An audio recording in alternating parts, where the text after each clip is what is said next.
This is the Truth Radio Network, your home for compelling Christian news talk with an edge.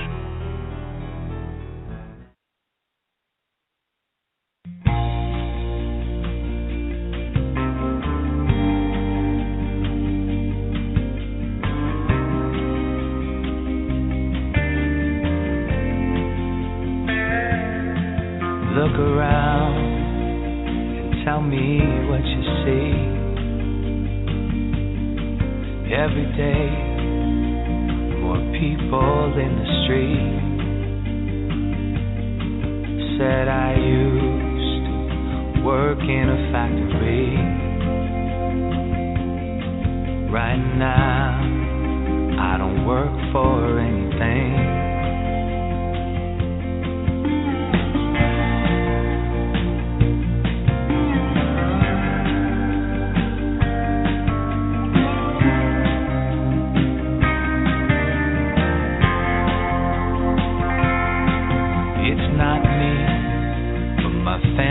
I wish to see not much, 'cause we've got simple needs. Too bad they sent our jobs away. As the CEOs get richer, that jobs all move offshore. We go to the store and spend our money. Send all the dollars overseas. This ain't the land of milk and honey. This is the land of trade and greed.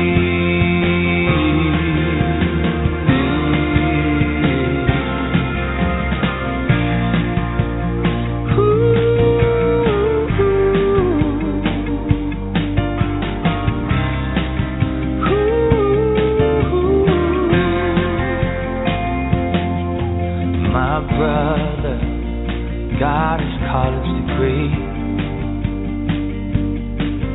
He dreamed of running a factory. Now he's back home, living with mom again. 'Cause there's no bright future for a working man like him. Oh, go to the store and spend our money. Send all the dollars overseas. And this ain't the land of milk and honey. This is the land of trade and greed. We go to the store and spend our money, yeah. Send all the dollars overseas. Whoa, this was the land of milk and honey, and now it's the land of trade and greed.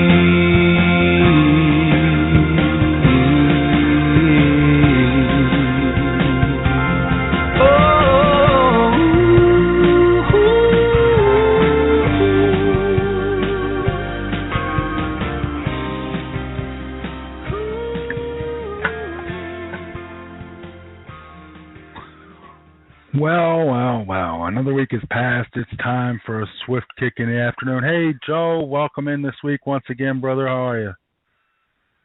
I'm doing really good today, Jay. It's a beautiful day here in Kansas. Feels like about 50 degrees outside. It's nice. The tree rats are running around and cats are chasing and having fun. It looks like a nice spring day in the middle of winter. Yeah, it's absolutely beautiful here, too. We got our buddy Rusty on the line. I'm going to bring him up right away and get let Rusty get off his mind what's on his mind. I know he made a prediction that he wants to gloat about, and your percentage of correct predictions already surpasses mine. Rusty, welcome into the show, buddy. How are you? Good. What am I sitting at now? About 30% right? I thought it was like one. I thought it was something like that. I just wanted to gloat on the oil because I said it was going to go down to 29. I think it hit 27, so I was pretty close. And now we're back up to 34, and it's been going up an average of 2 to 3% a day. So I think now we've bottomed out, and I think it's gonna go. That's my opinion. So don't bet your life savings on it. But I think it's gonna start rapidly going up. 2 to 3% a day. Thing. Yeah, it is for me. Well, yeah, but a lot of stocks and bonds are connected to the oil industry, and those profits are what they make daily are trillions of dollars, and when it's down like it was, they're losing money hand over fist. Well, and that's part of it, and another big part of that is a lot of these companies, basically mortgage themselves to the neck to get into the big shale oil move over in the Bakken, which is North Dakota, and borrowed and bought and did capital improvements and did everything else, and now there's somebody holding that paper out there. Probably all of my mutual funds are holding that paper out there, but they put a lot of people to work. They buy a lot of equipment. They buy a lot of Caterpillar and John Deere equipment and big engines and Cummins diesels and all that kind of stuff. So, when it goes down like this and those vehicles, those small companies, if they go bankrupt, all that equipment goes up for auction. And, these other companies will come in and buy that used equipment before they buy new equipment. And then, of course, the paper that's holding all that stuff, they lose money, and anybody that's invested in it loses money. So, yeah, it's a good thing for everybody. I know people are happy to be paying $1.25, $1.50 at the fuel pump. Right. A lot larger picture to it. Yeah, well, it's jobs, and of course yours included. But there are a lot of jobs that are connected to the oil industry, and it's not just oil jobs, but it's fabrication, transportation. It goes down the line, and every plumber knows, stuff rolls downhill. I'm being polite today. When the market drops like that, it really hurts, and you see it in the stocks and bonds. It makes a big difference because we are the petrodollar, and when it's oil's trading at $30 a barrel, they're not making any money. Number one, and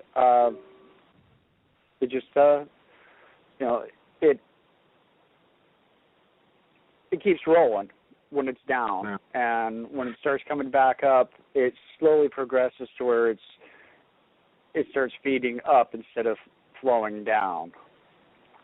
Yeah, and the Canadians are really suffering right now too, and I think I'm really affected by, I'm not personally, but the community that I live in is affected by the Canadian dollar quite a bit because, Montana has no sales tax.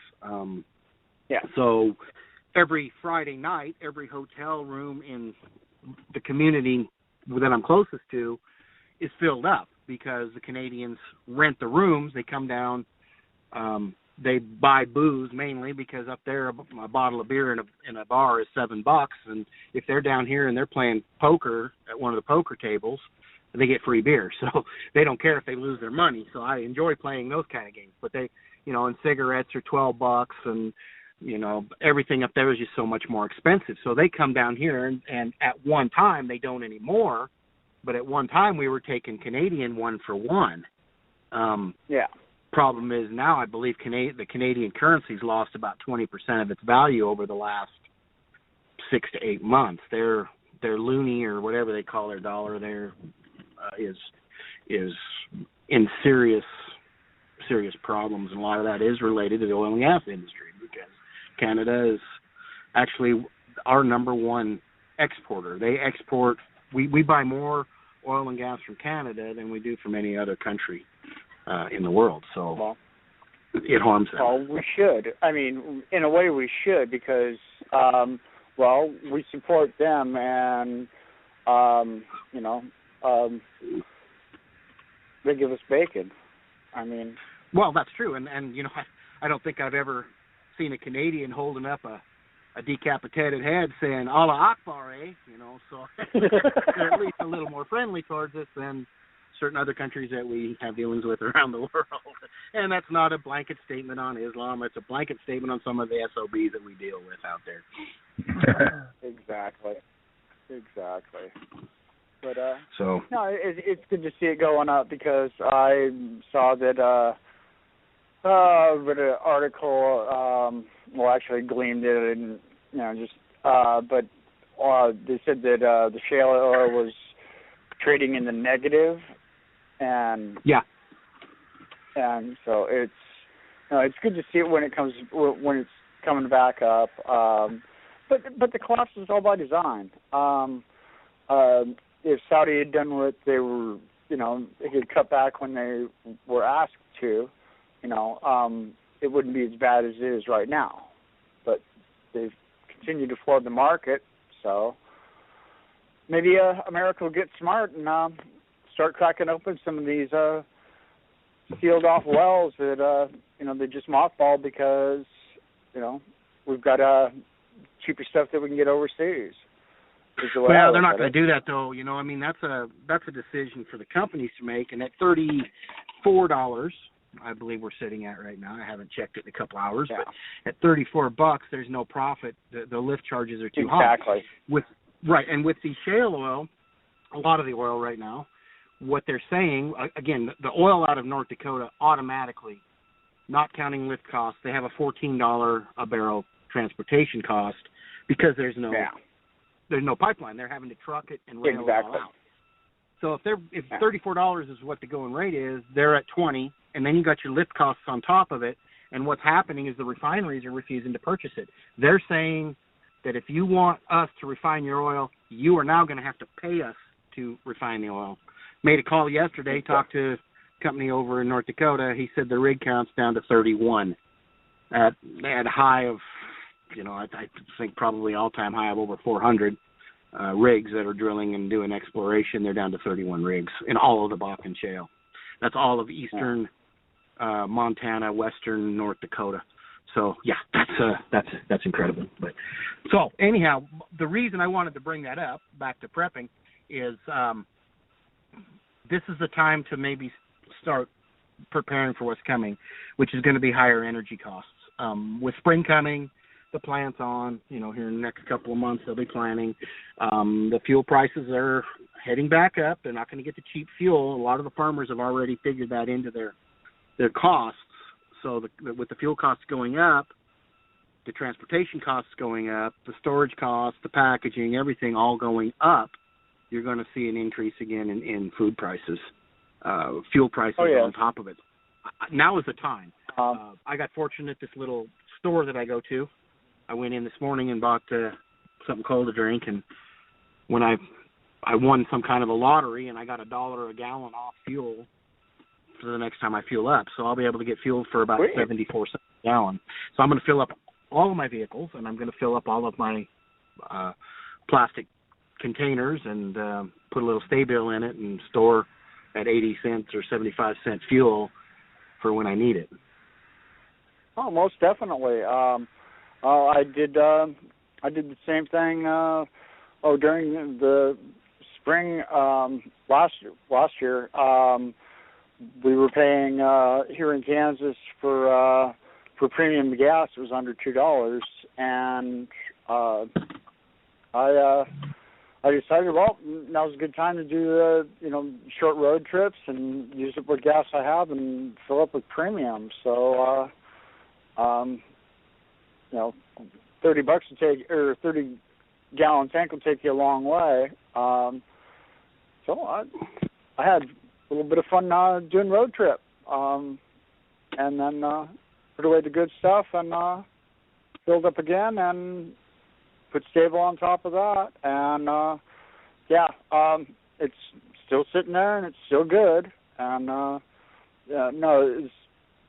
people need to realize that stable will keep your gas for 6 to 18 months, as long as you put the correct amount in and agitate it every once in a while. People don't do that, and that's why some of their gas goes bad and stable doesn't last as long. You know, I've got some gasoline that I burned through my snowblower that was about 5 years old, and I'd stabilized it, and I didn't have a problem with it. That's not saying you can do the same, exactly. But it was 5-year-old gas that I had. I don't even know where the hell it came from. I had a date written on the side of it, so I know it was 5 years old. It's been in the garage for quite some time. So I think I brought it up here when I moved here from Texas, and so that's been a number of years ago, and it burned just fine. I had no problems with it whatsoever. Yeah, fuel can be stored for quite a while, and Stable's not the best out there. It's great. It's a good product. There are others out there that claim to be even better. So, look around for that stuff. I think gasoline is an important commodity to store. You've got to be careful with gasoline. You don't want to store it in the basement next to your stove or your furnace, or next to the. I've got a couple of deep freezes in mine, and I don't want to store it next to that in case the deep freeze goes out and sparks off. But and also you might want to check the laws on that, because if you get over a certain amount of gasoline stored, you're actually committing a federal felony, and it's not that much. In the Patriot Act, under the hoarding deal, I think it's 5 gallons or 7 gallons. It's not a lot of fuel. If you're storing more than that, you're technically committing a felony. So, don't break the law. Yeah, well, if storing it is putting it in a gas can or a gas tank that's in a vehicle, then hey, I'm safe, because I rotate the gas I got a van sits out, and it's not licensed to drive on the road, but it's a good running van, and I rotate gas in and out of that thing, and it's got a 30-gallon tank also. So. Yeah, I don't know exactly how they, what they say is storing and what they say is hoarding, but just know your laws. We'll tank of gas in the van. Know your laws and know what you're doing, and don't break the law. But I think now is a good time too to just kind of start doing a little extra hoarding. I don't say hoarding, but a little extra squirreling away of things. Wintertime is a good time, especially this time of the winter. With spring coming, they really try to get rid of a lot of the canned stuff that they have stocked up. And the local store, it's like a Kroger or a Randall's or something along that line. They do case lot specials, and they had organic stuff, and I buy a lot of organic. I try to buy mostly organic, but organic beans, like red beans and garbanzo beans and black beans. They had a whole different variety of them, 2 for $1, which is a good deal. You had to buy a case of them, a case of 24 for $12, but that's still that's a good deal, and that adds a lot of bulk to your storage. And beans are they are the musical fruit, so we really want to store a lot of beans. Oh yeah, and well, there's nothing like entertaining the neighbors while they're over, Exactly. But beans can be used for a lot of, beans. I mean, gosh, you can take beans and mash them up and add a teaspoon of flour. I don't eat flour necessarily, but a teaspoon of almond flour, and make a little patty out of it, make a bean cake, and fry it up in a little grease, and add some butter or something to the top, and they're pretty good. It's kind of a bread substitute. You get some carbs, you get some protein, you get some other stuff out of them. They taste pretty good too. I like hot sauce on mine. And you throw them in a soup or a stew, and it's a good extender. And they're not only a good extender, but they actually contribute something. There's like, instead of like using a noodle or ramen noodles, which are crap, I won't put in my body, where there's absolutely no nutritional value to them whatsoever, just to bulk something up. I would rather eat a candle. Yeah. Oh, come on, that cardboard box they come in is quite nutritious. But the only thing that comes in them is that little flavor pack. It's worth the darn, But I Yeah, but if you check that, I was just gonna say, if you check that flavor packet, a lot of it is MSG. That's all it is. I know. Yeah. And I don't do monosodium glutamate either. So, just check what you're getting there. But the beans, in my opinion, a bean is a better bulk item than about anything out there, because you're getting something. You're getting fiber and protein and some vitamin A and vitamin C and some other vitamins out of them. You can't say that about ramen noodles. Exactly.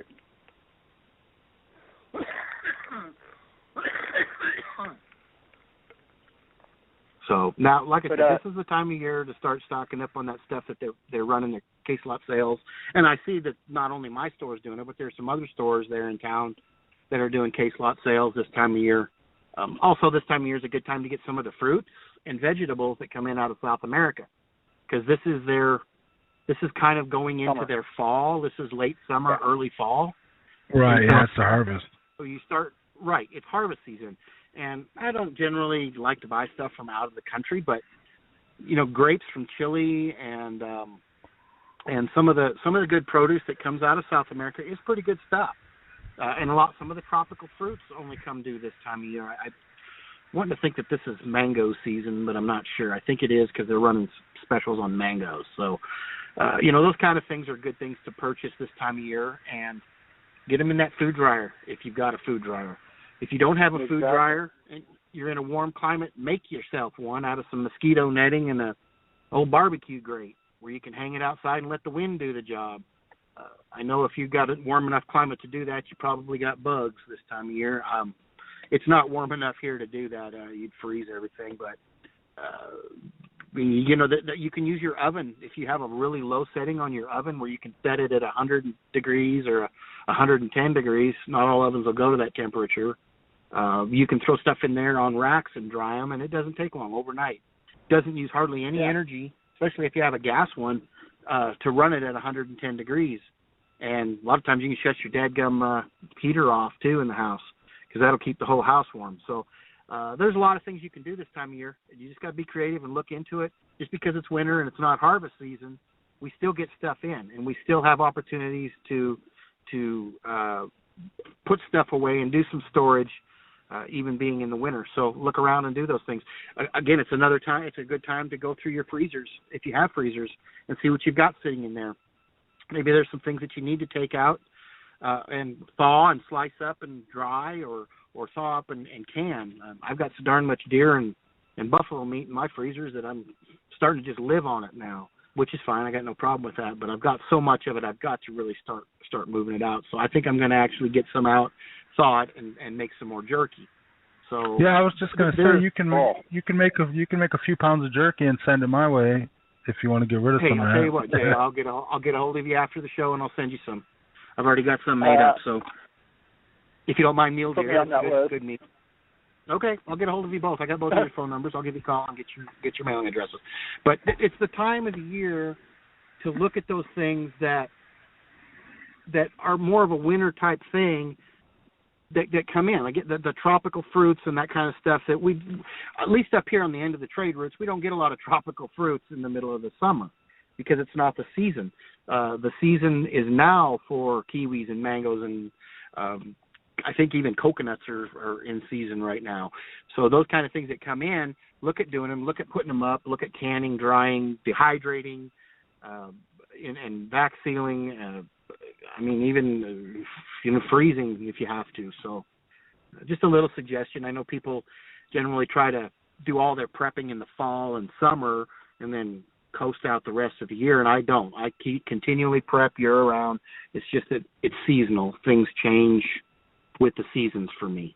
It's one of the things that I have living, in a cold climate where we kind of have 4 seasons, mostly just winter and a short summer, but we do get fall and we do get spring. So, yeah.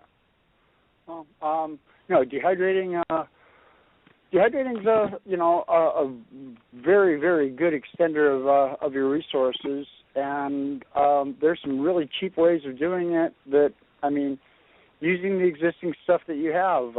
If you have a car that's got a lot of glass, and park the thing in the sunshine, close the windows up, and put 4 or 5 trays in there. Close it up, and it gets quite warm in there. Because those UV rays come through the glass and create heat on whatever surface is there. So you might as well take advantage of it. That's an awesome way to extend your limited cash funds, and I'm in that situation every day. So every penny I can save is a penny I can put towards my preps and helping other people out.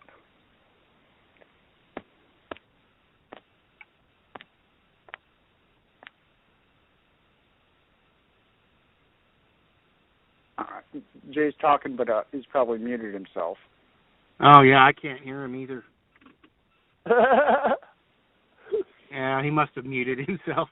So, yeah, and again, with this time of year, if a situation were to come up where we had an emergency and they shut the roadways down and couldn't travel, could you live this time of year? Whatever your climate is, could you live this time of year for 2 weeks, for 3 weeks, for a month? Start thinking about that. Can you do it? Can you live with what you've got in your house? Not just food, but think about water too, flushing that loo. If you live in a snowy climate, you got a pretty good access to water if you can scoop up a bucket of snow. But do you have a bucket? There's something to think about. A lot of folks that live in apartments in the cities or the larger towns, they don't have a bucket.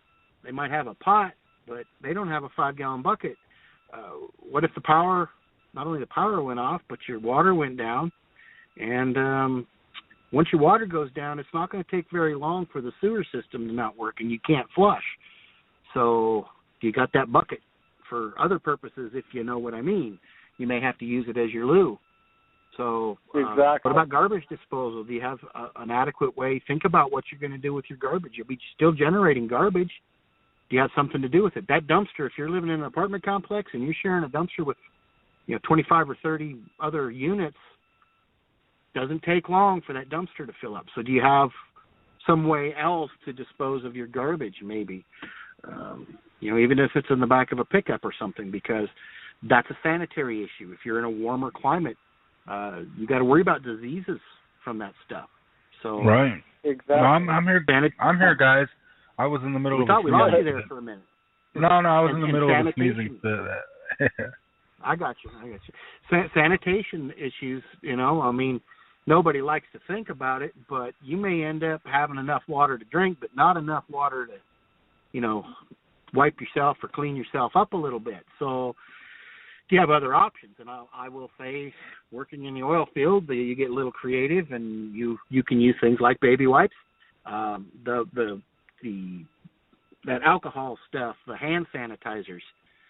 You can actually use that to give yourself a bath and wipe down with a towel, and you come out pretty clean. I'm fortunate I don't have hair, so I don't have to worry about washing my hair, and I know that's a big thing with women, but in general, those hand sanitizers they'll cut the grease, they'll cut the stinky stuff on your body, and if you wipe yourself down real good, you feel clean when you get done, and that may be the best option. That stuff's cheap. You can store it for a long time. It is a fire hazard, I will tell you that, but you can store it for a long time, and if you are having issues with an outbreak of something nasty like cholera or something that will kill those bugs on your hands. So you might want to think about maybe storing a couple jugs of that stuff. It's only $1 or so a jug if you look at the dollar store. There you go. And I'm a firm believer in construction trash bags, and they can be used from everything from a makeshift body bag to your your lube disposal, because they're thicker than your standard garbage bags. They will hold most of what you can put in them because of the thickness of them, and they're great to have around, period. I mean, worst case scenario, chop a couple holes in it and you've got a rain tarp or a rain suit, you know. Just be creative. There's all kinds of stuff that you can do that with stuff, you know, every day that you get that, you know, just try thinking, well, what can things that I have be used for other purposes, you know, other than what they're designed for. And that's kind of what I think prepping is, you know, how innovative can you be with what limited resources you have. And some people call it frugal living, you know, and some people call it crazy. I call it just, you know, thinking outside the box. Hey, you know what I like to compare it to is the way my grandparents lived. That's the way I like to think about it. You know, you made do with what you had. You repaired what you had. You didn't go out and necessarily buy the latest and greatest and newest and coolest, and just because, you know, everybody else has it. No, you made do with it. You had old-fashioned ways, you know. And if that makes me old-fashioned or frugal or cheapskate or, I don't care. That's just fine with me. Well, people laugh at me. People laugh at me. I drive a 24-year-old truck, but you know, I do regular maintenance on it, put good parts in it, and it runs. And some of the people that I know that have gotten into these newer trucks and stuff, they just, you know, it's like every other week they have to take the darn thing to the shop, and you know, I know one guy that took his back, and you know, he leased the thing, and he told him straight up, he said, you can either take it back or I'll just leave it here, and, you know, because I don't care, I ain't paying on the lease, because, you know, I put more money in maintenance on this thing to try and keep it on the road than I paid to rent the thing for a year. So, but no, things aren't made as well as they used to be.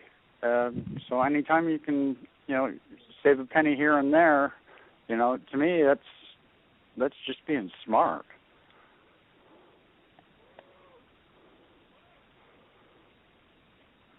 Go ahead. Did we lose Rusty? I've gotten to be pretty darn frugal these days, you know, being out of work again, so learned to live on quite a bit. But, you know, when it comes to things to store, I cannot underestimate a couple items to have, and that is trash bags.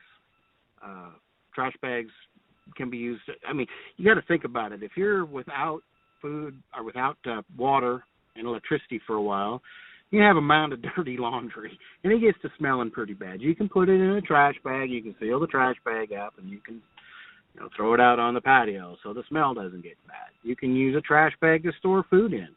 If you're out of electricity, but you got 30 below weather outside, you can store stuff in a trash bag outside, keep the wind from drying it out and the snow from covering it up. I also am a big believer in keeping those little 1-gallon Ziploc freezer bags, the ones that have a little slider on it. I keep 90 of those in my storage room.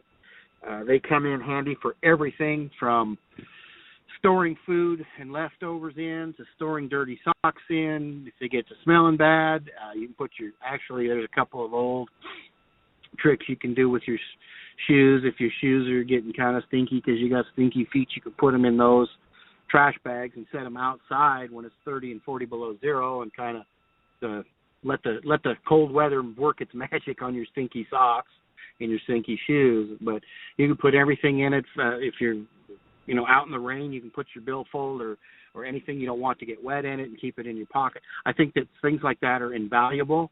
And, you know, 30 or 40 years ago, those things weren't available to people. You know, the miracle of modern science has given us some of these items. So, again, think about those little items that you may need in the event that, hey, what if you're sitting there in town? I live near a military base that has nuclear missile silos everywhere. If there's an evacuation and I have to go, I've got to have on my mind what am I going to take with me, and they may say, hey, you can't drive your vehicles, you got to walk, or we're going to send buses around to get you, so you're going to have to take your own duffel bag full of crap with you. So think about that stuff that you want to take with you that you don't want to get wet and you don't want to get damaged, and you can throw them right down in those plastic bags. You don't know where you're going to end up. Hell, they may take you up the river there somewhere and drop you off. You never know with these folks around here. So the way they run evacuations. So you think about those things. Well, in addition to that, the 1 gallon trash bags, or the 1 gallon Ziploc bags, fill the thing full of snow, set the thing on anywhere in the sunlight, and an hour and a half later, boom, you have drinkable water. You can also carry water in them. I don't know, most people don't have the pleasure of living a couple blocks from a stream or near a lake. If you don't have a bucket, I mean, it's a great alternative compared to your standard trash bag, which is very thin and designed for one use. But the Ziploc bags, today's technology, you can do great things with these things. Besides keeping stuff waterproof, you can store water in them. Store your toothbrush in them too. It keeps your toothbrush from getting contaminated. Toothpaste in them keeps that from getting contaminated. If you have got the wherewithal and you're having to cook something up like a broth, you can put the broth in it, set it outside, let it freeze if you're in that kind of a temperature. They're fantastic for having to keep you from doing dishes, because if you're using a bowl to put stuff in, you can line it with one of those plastic bags, put the stuff in the plastic bag instead of into the bowl. Use the bowl for kind of hold the bag together, and use your bowl, do whatever you need to do with it. If there's leftovers, you can seal it up, put it in the ice box, cooler, whatever you happen to be using to store your food in. The power's out, and if they get too nasty, you just throw the darn things away. Don't have to worry so much about doing dishes. Dishes will pile up quick in a bad situation, especially if folks out there are like me and they're prepared for the worst. They're going to have people coming over to their house in the event of an emergency. So it'll not just be you and your family and your dogs and cats or whatever you got, but it may be the neighbors and their dogs and cats too. So something to think about. Think ahead. That's think ahead. That's one of the reasons why I'm a firm believer in paper plates, and put your meal on it, and then now you've got waste paper that can be used to start a fire or for something else. But the nice thing about them is they're single use, they're sterile when you get them.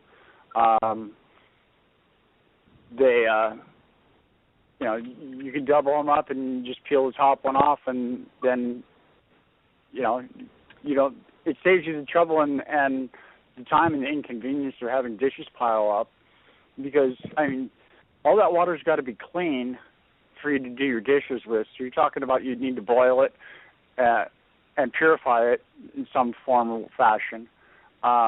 So you're saving yourself mounds of time if you utilize paper plates. And I even have, I got full 400 of them in my camping box, just for camping.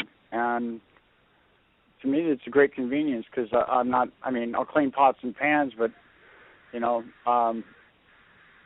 dishes, it's a time saver for me. Yeah, good idea. Bachelor's best friend right there, man. Paper plates. Exactly. But, now, like I said, again, I know it's winter, and I know that prepping is not on everybody's mind this time of the year, at least unless they hadn't done it during one of those big storms back east. Then I'm sure they're wishing they would have prepped a little bit better. But waiting for that kind of crap to hit and then run down and buy milk and bread at the store makes no sense. I laugh at that every time. It's just freaking hilarious. Here in Montana, you can always tell the weirdos from out of state that have moved here, because they predict these big killer storms that we get out here. And we get some pretty brutal storms.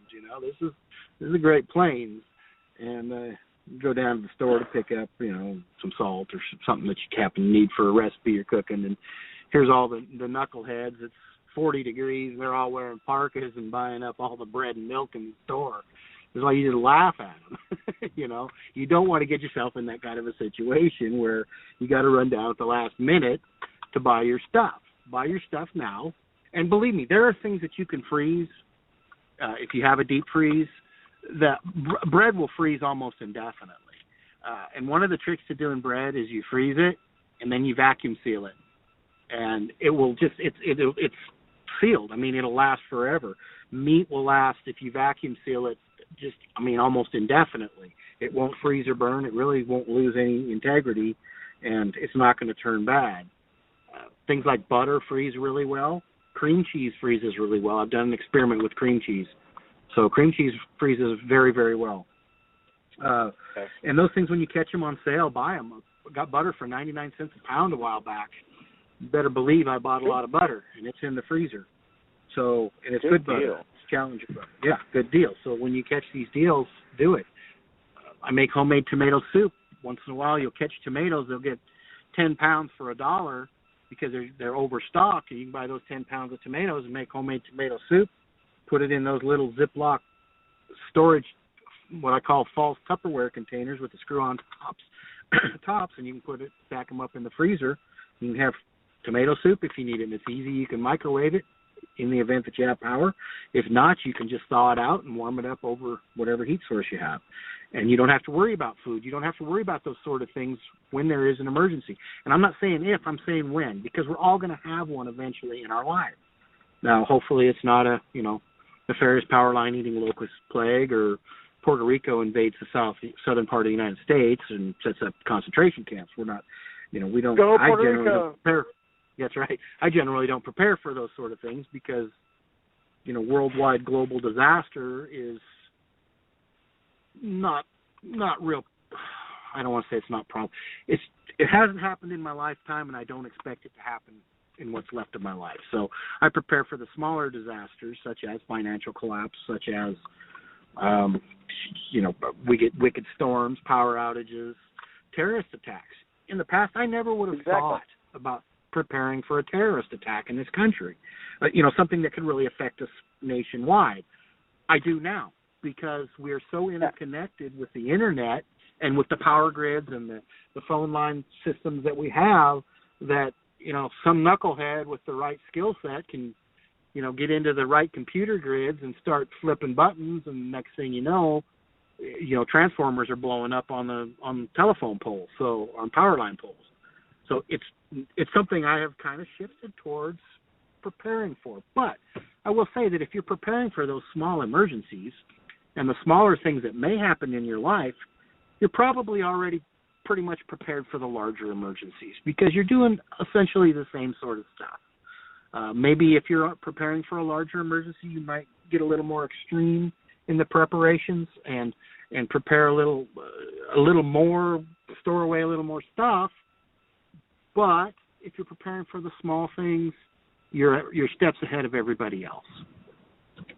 Exactly, and that's one of the nice things about being prepared is you're not where everybody else is when stuff goes bad. And it's just little things. You go down the aisle, if you're grabbing something that you normally use, grab two, because the next time you go down the aisle, it's either going to be in a smaller package for the same price, or it's going to be, cost you more. So in the long run, you're saving money now. But it's, I'm not preparing for the apocalypse, but I know my neighbors aren't, so I'm kind of looking out for them. And no man's an island, and that's what we're supposed to do, is look out for each other and take care of each other. How many times did Jesus ask Peter, do you love me? And what was Jesus' reply? He said, feed my sheep. Giving you a hint, people. prepare accordingly. Yeah, and one of the things that I said in the past, I brought up in the past, is if you're storing things and you don't know how to cook them, you're a fool. If you're storing dried beans and dried garbanzo beans, I got a lot of garbanzos. I got a good deal on I think it was a 50-pound gunny sack full or something. So I brought it home and I vacuum sealed them up and I got them stored away. Do you know how to cook those garbanzo beans to make them edible? Because I'll tell you what, a dried garbanzo bean, that's not edible. You gotta be able to cook that stuff. So what I recommend doing, if you're storing beans and you don't know how to cook those beans, get on the internet, start learning to cook it, and then experiment a little bit with it. Get one of those little 1-pound bags of red beans out that you're storing in your bunker and cook them up. Make sure you can cook them, and try some different experiments with stuff that you store.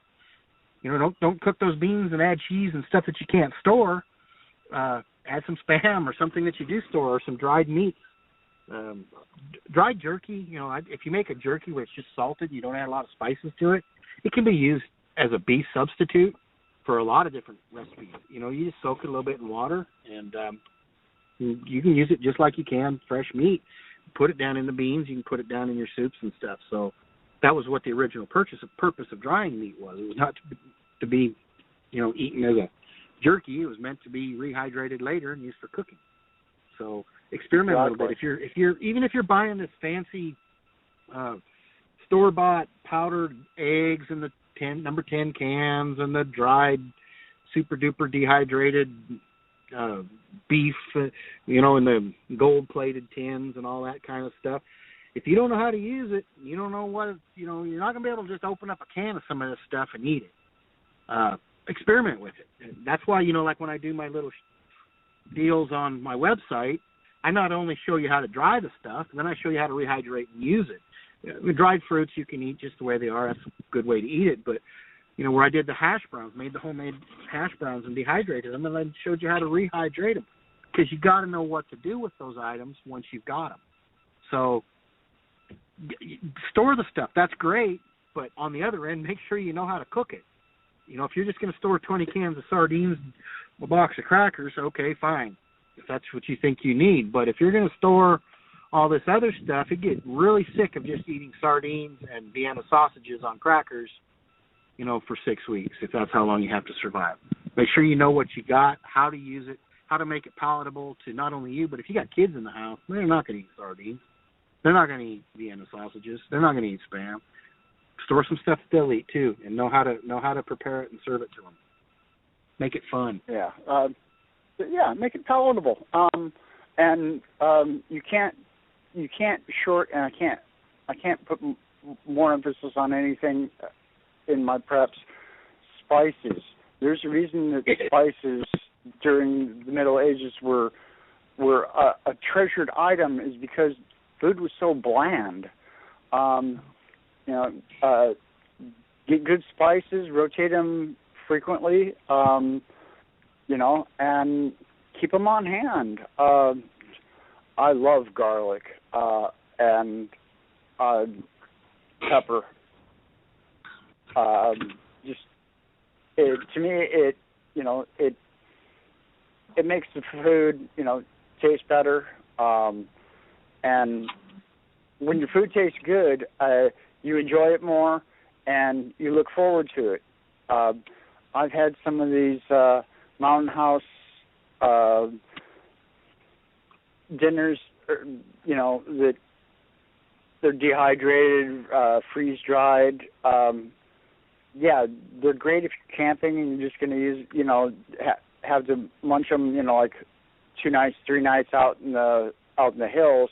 But if that's what your main source of food that you're storing is, you better get some spices, because that stuff doesn't, just because it's dry doesn't mean it tastes good. Yeah, I have yet to find any of those Mountain House type things that are edible. I can't stomach them. It's better to store real food. And on the spices, I've got to just say dittos on that, man. And if you can't afford a lot of the spices, some of that stuff gets kind of pricey. I store a little bit of saffron, and saffron is not cheap. And some of these other, the allspice and some of the stuff that comes from, exotic places is expensive. Learn to make your own. And what I do in the summertime is I go down to the farmer's market and cut a deal to buy big old containers full of scorpion peppers, jalapenos, all that kind of stuff. You dehydrate them, run them through a coffee grinder, run them through a little screen sieve, like a screen colander, and you got powder. And that stuff will last forever if you put it in a jar with a lid on it. And I make a lot of that stuff, and then I use it. Of course, I make homemade sausages and do a lot of wild game and process it all myself. Use those spices on there. You can use other stuff too. I do the same with tomatoes. Buy a lot of big old bulk of tomatoes and dry those. Grind them down. Make a tomato powder. You can use that tomato powder for about anything. You can add that to a soup to give it like a tomato base. Dried tomatoes and dried tomato powder will last almost forever because it's so acidic. And I love that powder. Do the same with your celery. You can make a celery powder, garlic, onions, stuff that you can grow right there at your house in a bucket if you have to. Or you can go down to the farmer's market and cut a deal. Serrano peppers work well, habaneros, any of the hot peppers work well. And if they're too hot for you, but you still want a little zing, get the green bell peppers or the red bell peppers, dry them, mix them 50-50, mix them 80-20, however you want to make them, and you customize your spices to you, and then you can use those spices for however you want to use them. One of the things I found the other day is I actually made some oatmeal and put a little tomato powder in it. That sounds disgusting, but the tomato powder is so sweet. It was really good. I really liked it. And if you experiment with that stuff, you'll find things that traditionally you probably wouldn't eat if you knew about it, you knew what it was. But once you do it and mix it up and try it, it comes out pretty good. There's a lot of things that you can do like that. And it saves you a lot of money. I'm all about saving bucks, Exactly. And, I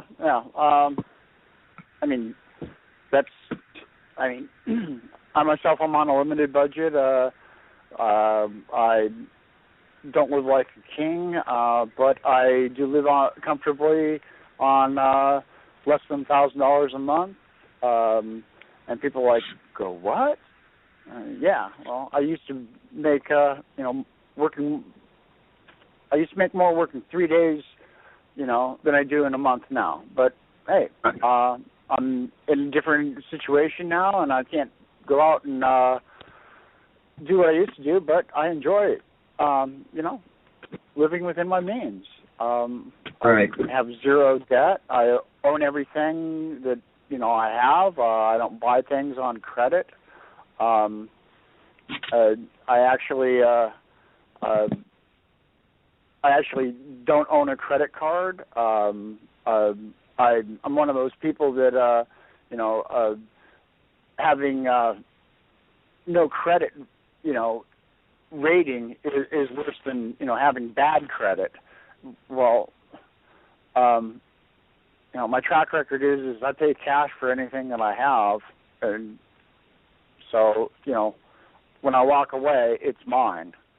And if you don't have it in hand, you don't own it. Is the way I was brought up. So, prepare accordingly. And they're throwing people in jail for not being able to pay tickets, and to me that's kind of like an oxymoron. You're going to take a man away from society so that you can't go out and get a job, or taking him away from his job so he can do jail time. It's anticlimactic. Gotta love the government, don't you? Yeah, gotta love the government. Yeah, the scariest words you ever heard. We're here we're the government, and we're here to help you. Yeah, not. You hit the road, Bernie. Bernie. Wow. I'll take care of my neighbors myself. I'll take care of my neighbors myself. I was just going to say, this is a record, guys. I don't think I've uttered maybe 5 minutes worth of air today. It's been really great listening to you two chat about, frugal living and everything. Because those are topics and things that are right up my alley. Rusty making tomato powder and all that. I'll leave all that hard work to you, buddy. I'll buy my spices cheap and keep going through. And as far as garlic goes, you could smell me coming a mile away. I use so much garlic, Joe. I do. But hey, we're down to less than 5 minutes left in the show already. That's why I had to break in, or else I could have sat here and listened to you guys go on for another couple minutes or another hour at least. But frankly, you're making me hungry. Well, yeah, I'm getting there myself. Well, me too. Joe Spiel for the show. Prep accordingly, people. It's not just about putting stuff aside for you, but put stuff aside for your family, put stuff aside for your neighbors. You can tell them to prep all you want, but when it comes down to it, they're going to come knocking to your door. And so prep accordingly. If you don't know the Lord Jesus Christ, put away some time and get to know Him. Check your email, people. Get down on your knees and pray. And with that, I'm going to say, God bless you, Jay. God bless you, Rusty. I'm glad to see you.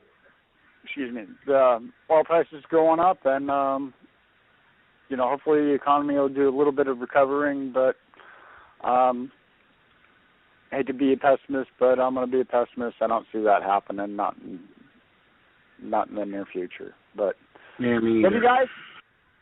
Thank you, Jay. Thank you, Rusty. Very much enjoyed the conversation today, and really looking forward to jerky. Oh man, you made my day. I'll get a hold of you guys. I'll get you some out. I want to say something real quick. I just like to plug 3 things if I could. I'd like to plug my website, which is thetowofrusty.yolasite.com. It'll be upgraded here in the next week or so, showing how to butcher a large animal, step by step, not too bloody, but give you the general overview. There's a Facebook site, my Facebook page, which is Worldwide Prepping and Survival, and it's international. I got people on there from all over the world. There's a lot of cool projects on there. Feel free. I try to do a lot of the projects that go onto the website, a lot of additional ones. And then I'd also like for you folks that are in West Texas and New Mexico to check out the DesertRatPreppers.com, DesertRatPreppers.com. They are really a good site, and they do very similar things to what I do, but they gear it towards the desert instead of the cold weather. So you might want to try them out. There's a lot of resources out there. So that being said, take care of yourself, your pets, your neighbors, family. Everything be okay. We'll get through this. Amen. Hey, amen, brothers. Great show once again this week. Look forward to next week. Joe, awesome show as always, brother. I really have fun doing the show, and you guys just kind of took the show over, and I was really happy to sit back and let you guys run with it today. I was just thinking to myself as it was going on, oh man, I too bad the show isn't 2 hours today, but we'll be back next week, Joe. You still there? Thank you, Jay. Or did we lose you? Yes, no, I'm still here. All right, brother. God bless you, and God bless Rusty. Thanks to our listeners and all you folks listen live and on the download. Our website is the www.thetruthradionetwork.com. Our schedule's there. The sermon show is coming up this Sunday at 9 a.m. Eastern. I wanted to play something real quick, a blast from the past on the way out, something we haven't heard in a while. Take care and God bless, folks. The following message is sponsored by Truth. Are you or someone you know suffering from sheepilism? Sheepilism is a debilitating disorder which affects a person's entire worldview and is characterized by ignorance, denial, abandonment of basic morals and values. An unwillingness to think critically about things read or heard by mainstream media is a strong sign that you have been affected. Fortunately, sheepilism is treatable in many cases. Treatment may include, but is not limited to, training to help the patient understand that truth is being intentionally withheld, help in understanding that assumptions and speculations do not qualify as evidence for truth. Living with sheepilism is frustrating. Thankfully, there's hope for those suffering this debilitating condition. If you or someone you know is dealing with sheepilism, please contact your local Truth Movement for treatment. They're standing by to help you now, and remember, you're not alone. side effects of treatment may or may not include shortness of breath, migraines, anaphylactic shock, and in worst scenario, heart attack. See your support specialist for details.